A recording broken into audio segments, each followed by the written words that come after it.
everyone, and welcome to the podcast of English composer Andrew Downes. My name is Paula Downes. I am Andrew's younger daughter, and on today's show we will be exploring the Native American influences on his compositions with a main focus on his Symphony No.4 for concert wind band, composed following a trip to Albuquerque in 1995.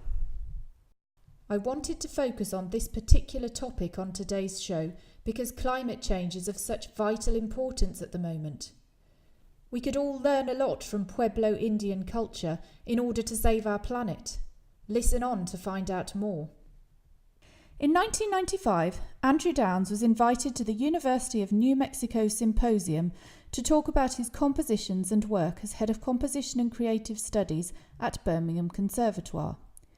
He was also attending the premiere of his Sonata for 8 Horns, which had been commissioned by the university. You can read his talk at andrewdownes.com if you go to About. This particular trip inspired his interest in American Indian music and ideas. With his wife and publisher, Cynthia Downes, he visited various parts of the New Mexican desert in which every rock, cactus and plant is considered sacred by the Native American population. Andrew Downes described it as a wonderfully enlightening experience, and combined with his readings of some of the native poetry inspired by this landscape, it led to the composition of several new works. Here are Andrew Downes' thoughts on his Symphony No.4 for concert wind band. My Symphony No.4 is written for a large concert wind band, and it was written as a result of a trip that Cynthia and I made to New Mexico in 1995 to go to a French horn symposium at the University of New Mexico in Albuquerque. We had a wonderful time there, really wonderful. I mean, apart from lovely performances by the ensembles that were at the symposium, the Fourth Symphony was first of all commissioned by Janice Lee Sperling, a doctor who was also the chairperson of the Albuquerque concert band. And part of the commission fee was that we were able to stay in her gorgeous Victorian guest house in Albuquerque, which was really beautiful experience. It really was. Anyway, we went around the whole area during that trip. We went to Albuquerque and looked around that and had a great time, and we went to the mountains, which are the Sandias, which you can see in the distance from every part of Albuquerque. A wonderful view of across the desert, and then these mountains rise up in a most spectacular way. And then we went to a place called Sky City, which is the Pueblo Indians' place where they actually lived. They didn't live in what one expects American Indians to live in, which is sort of wigwams, tents, things whereby they can travel around. They actually lived in a single place. And so they built this city made up of mud houses, which are very, very beautiful, light-coloured, beautifully designed. It's gorgeous to see. We also visited the desert and then saw the wonderful river that goes through New Mexico, the Rio Grande. So we had a fantastic time, and this symphony is inspired by those places that we visited. The first movement is called City and shows quite a contrast between the difference between the actual amazingly arid and beautiful countryside around the city and the city itself, which is of course full of traffic and blaring lights and all the rest of it. So the first movement, entitled City, takes its inspiration from a day in the city of Albuquerque. It begins with a sense of dawn over the desert, centering on the city, with the Sandias Mountains seen in the distance. The purity of this early day is described with Renaissance-like open harmony, played by pure-sounding orchestral woodwind, joined by horns and trumpet. As the city begins to wake up, the more robust, Slightly corrupting sounds of saxophones emerge from the texture. The onset of full day is denoted by a melodic line played on timpani, accompanied by upper wind. The climactic forte section, which follows on full band, evokes the jubilant middle of the day with its full colour, searing sunlight and the clatter of city life. The harmonic style integrates some of the Pueblo Native American modality prevalent in the region and explored more fully in Movement 3, Sky City, with the jubilation of rich sub-Saharan African parallel harmony. The movement ends quietly and mysteriously, suggesting evening over Albuquerque, with its radiant glittering lights, as seen in the distance from the foot of the San Diaz Mountains. Here are the wind of the Czech Philharmonic Orchestra under Andrei Vrabek.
The second movement, entitled Mountains, describes the elation felt when walking along the summit of the Sandias Mountains, which rise almost vertically from the desert about 5 miles north of Albuquerque. The movement is in the form of a scherzo. The music is lofty in spirit, jubilant and fanfare-like throughout the scherzo sections, and retains the feeling of anticipation and joy even in the more reflective chorale-like trio passage. Harmonically and melodically, the style of the music begins to anticipate the Native American modality of the ensuing movement. The mountains are depicted in the movement called Mountains, and that hopefully depicts the grandeur and beauty of the mountains.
Sky City depicts the American Indian, Pueblo Indian city that they'd built and it uses their main musical instrument, which is the Native American flute, which is a most gorgeous instrument. I so loved it that I actually bought one and use it in the symphony as quite a big part. I also use it in a later piece, which is my concerto for Native American flute and strings. The third movement is inspired by Sky City, the ancient Pueblo mountain settlement in the heart of the desert in the south of New Mexico. The writing exploits the Lydian-Dorian pentatonic scales prevalent in native Pueblo music. The use of solo cedar wood flute gives added authenticity to the music of this movement, which conjures the rich synthesis of emotion and ancient memory so important in the cultural heritage of the Pueblo Indians.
Then there's a movement called Desert, which shows the aridness of the desert, the sadness, the emptiness, but nevertheless the great beauty of the desert. The fourth movement, entitled Desert, is a representation of the emptiness, sadness and fear of the unknown, which is experienced as one travels through the vast Chihuahuan desert. The musical style is characterized by relative dissonance, large and jagged intervals, and funereal processional-like music with bells and hollow drums. A poem concerning the funeral rites of the local Indians, written by an anonymous Pueblo and translated in the Southwest Museum papers, had some bearing on the composition of this movement. All the white cloud eagles, lift me up with your wings and take me to ship up. And also you other eagles, come and lift me up with your wings, way up high, all over the world. No one can see the place where you are taking me. Way down in the southwest where our fathers and mothers have gone. Put me there with your wings.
The finale of the symphony, entitled Rio Grande, describes this great river as it meanders through the otherwise empty desert.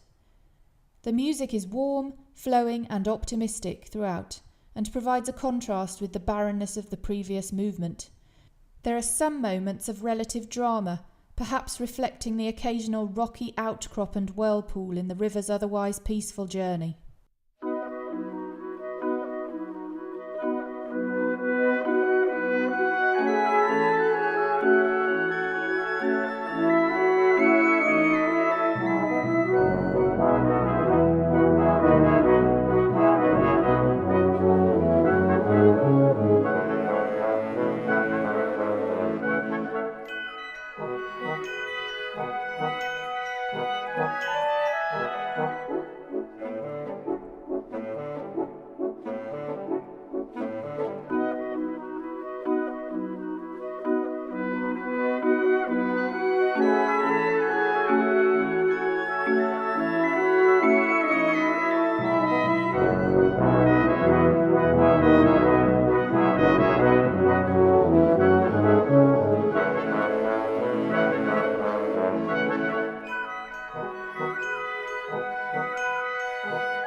That was The Wind of the Czech Philharmonic Orchestra under Ondřej Vrabek in 2016, released by Artismon.